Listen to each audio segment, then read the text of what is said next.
Baik, perkenalkan nama saya Mary Sarin Junale dengan NIM 202454121012 dari Prodi Manajemen Sumber Daya Perairan dengan mata kuliah Dasar-dasar Perikanan Tangkap. Di sini saya akan paparkan hasil pemikiran saya tentang bahan renungan yang diberikan pada pertemuan kelima.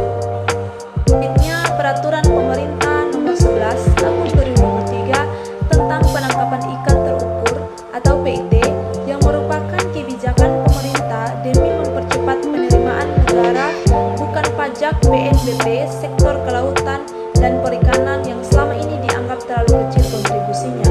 Namun, kebijakan ini dinilai banyak pihak memiliki kelemahan, yaitu mendorong liberalisasi sumber daya perikanan, kondisi mana yang demikian akan memaksa nelayan skala kecil di Indonesia untuk bersaing dengan industri perikanan skala besar di lautan Indonesia.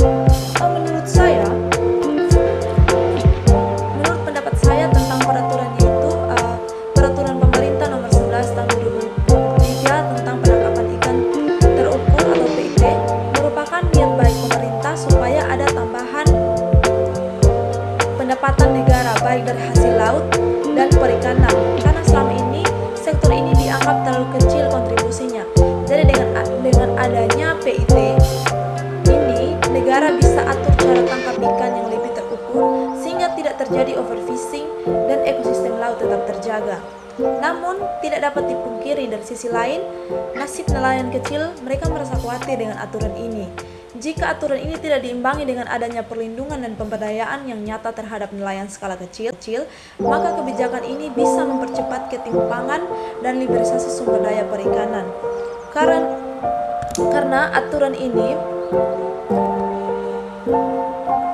bisa buka jalan bagi kapal-kapal besar, perusahaan-perusahaan dari luar untuk masuk dan tangkap ikan di wilayah laut yang selama ini jadi tempat mata pencarian nelayan lokal. Ini dibikin kompetensi berikut.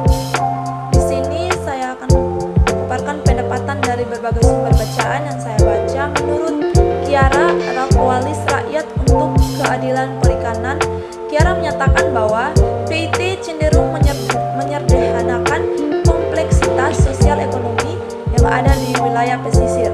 Menurut mereka, pendekatan ini terlalu berorientasi ekonomi dan kurang mempertimbangkan kearifan lokal dan hak nelayan tradisional.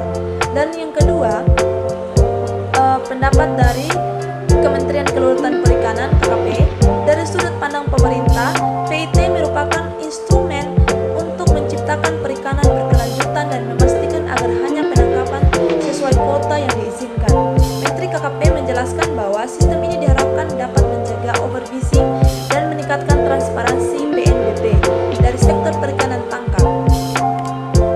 Pendapat dari sumber berikut yaitu dari Pusat Kajian Maritim untuk Kemanusiaan 2023. Dalam kajian yang dipublikasikan, Pusat Kajian Maritim menyoroti bahwa PIT membuka peluang yang lebih besar bagi investor asing dan industri besar untuk mengakses sumber daya laut di Indonesia, terutama di wilayah pengelolaan perikanan negara Republik Indonesia.